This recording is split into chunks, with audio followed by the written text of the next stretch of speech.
नमस्कार दोस्तों, आपका एक बार फिर से स्वागत है ज्ञान गंगा यूट्यूब चैनल पर।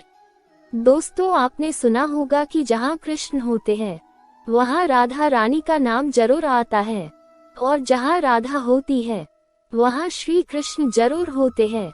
लेकिन श्री कृष्ण की कही भगवत गीता में सब कुछ है, तो फिर उनकी राधा का नाम क्यों नहीं है?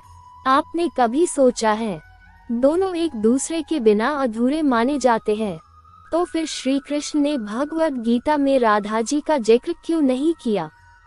एक कथा के अनुसार महाभारत युद्ध खत्म होने के बाद एक बार अर्जुन श्री कृष्ण से मिलने द्वारिका गए। वहां के द्वारपालों ने अर्जुन को बताया, द्वारिकाधीश अभी छत पर है, आप यहाँ मेहमान कक्ष में बैठिए, हम अभी उनके पास संदेश भेज देते हैं।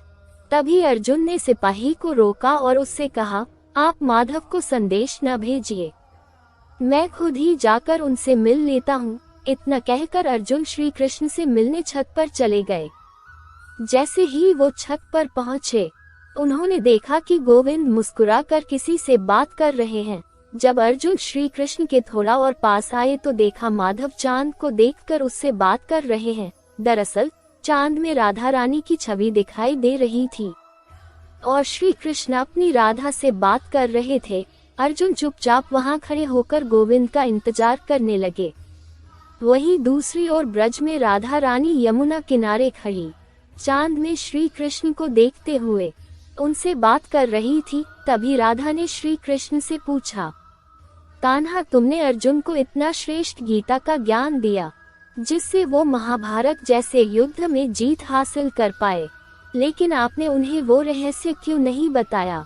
इतना कहने के बाद राधा रानी की छवि उस चांद से गायब हो गई। अर्जुन ये बात सुनकर चौंक गए और उनके मन में बेचैनी होने लगी। आखिर माधव ने मुझे कौन सा रहस्य नहीं बताया और क्यों? बहुत देर वो वहीं खड़े सोचते रहे। जब उनसे नहीं रहा गया तब वो अपने मित्र के पास गए और उनसे बोले, माफ करना माधव, मैंने आपकी बात सुन ली, लेकिन वो कौन सा राज है जो आपने मुझे नहीं बताया, और राधा जी को कैसे पता वो रहस्य? श्री कृष्ण बोले, पार्थ, अगर मैं वो रहस्य तुम्हें युद्ध भूमि में बता देता तो तुम युद्ध करने लायक नहीं रह जाते। अर्जुन ने पूछा, ऐसा कौन सा रहस्य है गोविंद? तब श्री कृष्ण ने उन्हें बताया, वो रहस्य राधा ही है अर्जुन। राधा ही सारे वेदों का सार है। अगर उस समय तुम्हें राधा तत्व का ज्ञान हो जाता तो तुम्हें समाधि मिल जाती और तुम युद्ध न कर पाते, क्योंकि श्री राधा को जानने के बाद कुछ भी जानना बाकी नहीं रह जाता है। सिर्फ राधा नाम जपने से ही इंसान सब वेदों को पा लेता है, और धर्म की स्थापना के लिए वो युद्ध जरूरी था। वैसे आपको बता दें, यहाँ पर राधा तत्व का मतलब है जिसकी पूजा खुद श्री कृष्ण करे, उस तत्व का नाम राधा तत्व है। ये तो हुई उस रहस्य की बात जो माधव ने पार्थ को नहीं बताया था। लेकिन क्या आप जानते हैं, गीता के उपदेशों में ही आपके सुखी जीवन का रहस्य भी छुपा है जो आप नहीं जानते।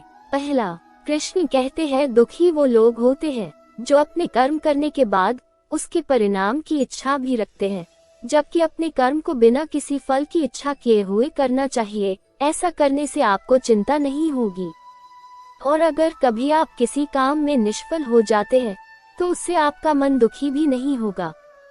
इसलिए जो भी काम करें उसके परिणाम के बारे में बिल्कुल न सोचा करें।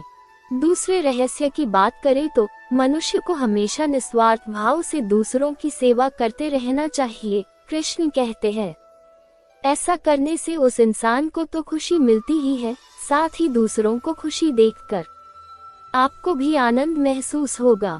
और जो लोग बिना किसी स्वार्थ के दूसरों की सेवा करते हैं उनकी सारी इच्छाएं अपने आप ही पूरी हो जाती है, क्योंकि ऐसे लोगों के साथ हमेशा आशीर्वाद की ताकत होती है। तीसरी बात, भगवत गीता की माने तो मनुष्य को हमेशा सकारात्मक विचार ही रखने चाहिए, यानी कि हमेशा अच्छा ही सोचना चाहिए।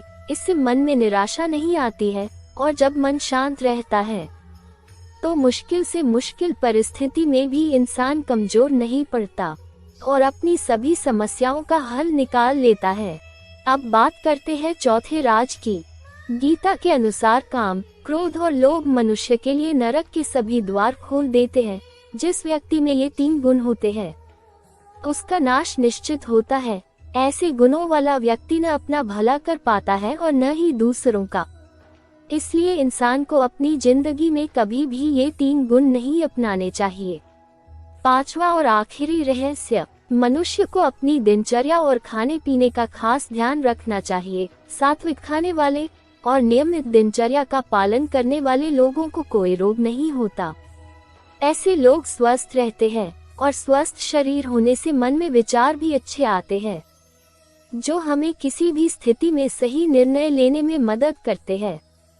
तो दोस्तों, आज के वीडियो में बस इतना ही। अगर आपको हमारी जानकारी अच्छी लगी हो तो हमें कमेंट में अवश्य बताएं। इस वीडियो को भी शेयर करें और हमारे चैनल को सब्सक्राइब करें। धन्यवाद।